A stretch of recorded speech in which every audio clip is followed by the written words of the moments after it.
श्री वल्लभाधीश की जय। श्री हरिराय महाप्रभु जी की जय। श्री હરિરાયજીના પ્રાગટ્ય ઉત્સવની સૌને ખૂબ ખૂબ બધાઈ। શિક્ષા સાગર છે શ્રી હરિરાયજી, શ્રી વલ્લભ શ્રી વિઠ્ઠલનું સંશ્લિષ્ટ સ્વરૂપ છે અને આપ ભૂતલ પર પણ 125 વર્ષ સુધી બિરાજ્યા અને વૈષ્ણવોના ભાવનું પોષણ કર્યું। અત્યંત દીનતા આપના સ્વરૂપમાં ઝલકી રહી છે અને આવા શ્રી હરિરાયજીના અમુક પ્રસંગો જોઈએ। શ્રી હરિરાયજી બધાનું દ્રવ્ય ન સ્વીકારતા, સેવક હોય તેનું જ દ્રવ્ય આપ લેતા અને એકવાર મંડલીમાં બિરાજ્યા હતા। એક નિષ્કિંચન પટેલ ત્યાં આવ્યા અને આજે થોડા તે દુઃખી હતા। ભેટ કરવી હતી પણ એટલું બધું દ્રવ્ય નહોતું અને શ્રી હરિરાયજીએ તેને જોઈને કંઈક નક્કી કર્યું। તે પટેલના ઘરે પધાર્યા। તેની પાસે કેવલ 2 રૂપિયા હતા। શ્રી હરિરાયજી તેના ઘરે ગયા। સામેથી પધારેલા જોઈને તે એટલા બધા ખુશ થઈ ગયા અને કંઈ સમજ ન પડી કઈ રીતે આપની આગતા સ્વાગતા કરવી। શ્રી હરિરાયજીએ ત્યાં એક કંતાન પડ્યું હતું તેના પર બિરાજ્યા અને તેને કહે છે કે વૈષ્ણવ, અમે તો તારી ભેટ સ્વીકારવા આવ્યા છે। તો સામેથી આપે 2 રૂપિયા માંગ્યા અને તે એટલો બધો ગદગદ કંઠે થઈ ગયો, શ્રી હરિરાયજીના ચરણમાં દંડવત કરવા લાગ્યો। શ્રી હરિરાયજીએ તે 2 રૂપિયાની અલગથી સામગ્રી મંગાવી, શ્રી ઠાકોરજીને ભોગ ધરી અને સાંજ સમયે જે મંડલી થઈ તેમાં તેનો મહાપ્રસાદ વાટ્યો।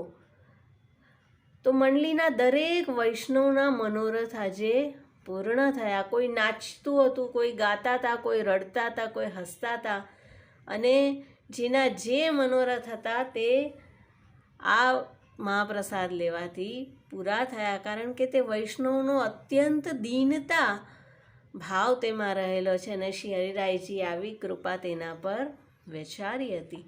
બીજો એક પ્રસંગ છે કે જેમાં શ્રી હરિરાયજીના એક સેવક હરજીવનદાસ જેઓ વ્યસન અવસ્થાને પ્રાપ્ત થયા હતા અને શ્રી હરિરાયજી હંમેશા સેવકોને કહી રાખ્યું હતું કે હરજીવનદાસ જ્યારે પણ જ્યાં જાય ત્યાં તેનું સમાધાન જરૂર કરવું, કારણ કે દિવસો સુધી આપને ભોજનની પણ સુધી નહોતી રહેતી। અને એકવાર હરજીવનદાસ એક ડોકરીને ત્યાં પધાર્યા। હરિરાયજીને ખબર પડી, તરત ખવાસને દોડાવ્યો અને કહે છે કે વાહ ડોકરી સો કહો કે હરજીવનદાસ કો સમાધાન કરે। અને ત્યાં જ્યારે પહોંચ્યા ત્યારે ડોકરીએ કહ્યું કે મેં તો મારા શ્રી ઠાકોરજીના શૃંગાર ભોગમાં ધરવાનો ખીરનો ડબરો હરજીવનદાસને લેવડાવી દીધો। ખવાસે આવીને સર્વ સમાચાર કહ્યા અને શ્રી હરિરાયજી કહે છે કે વાહ ડોકરી, તે તો માર્ગ કો મર્મ જાણ્યો। ખવાસને કશું સમજ ન પડી। શ્રી હરિરાયજી કહે છે તું ફરીથી આજે અનવસર સમયે તે ડોકરીના ઘરે જજે। અને જ્યારે તેના ઘરે જાય છે, ડોકરી તો ખાટમાં સૂતેલી છે અને તેના સેવ્ય સ્વરૂપ તે જ ખીરનો ડબરો લઈ તેની પાસે બેસીને આરોગી રહ્યા છે। તો હરજીવનદાસના હૃદયમાં બિરાજીને પણ ઠાકોરજી આરોગ્યા અને પ્રત્યક્ષમાં પણ આરોગી રહ્યા છે। અને શ્રી હરિરાયજીએ આશ્રયના પણ અનેક પદ કર્યા છે, જેમાંનું એક પદ છે ગોવર્ધન કી રહીએ તરટી શ્રી ગોવર્ધન કી રહીએ। આપ જ્યારે જેસલમેર બિરાજતા હતા તે સમયનું આ પદ છે। આપને સુધી થઈ રહી છે શ્રી ગોવર્ધનની તરટીની।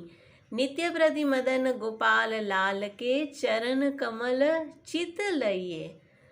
અને જ્યારે હું શ્રી ગોવર્ધન હતો તો શું કરતો હતો? શ્રી ગોપાલ મીન્સ કે શ્રીજી બાવા અને નિત્ય પ્રતિ મદન, મદન એટલે તેમના પાસે રહેલું મદન મોહનજીનું સ્વરૂપ, તેની જે સેવા કરતા હતા તે બધી સુધી થઈ રહી છે। ચરણ કમલ ચિત લઈએ, તન પુલકિત બ્રજરજ મેં લોટત ગોવિંદ કુંડ મેં નહીં।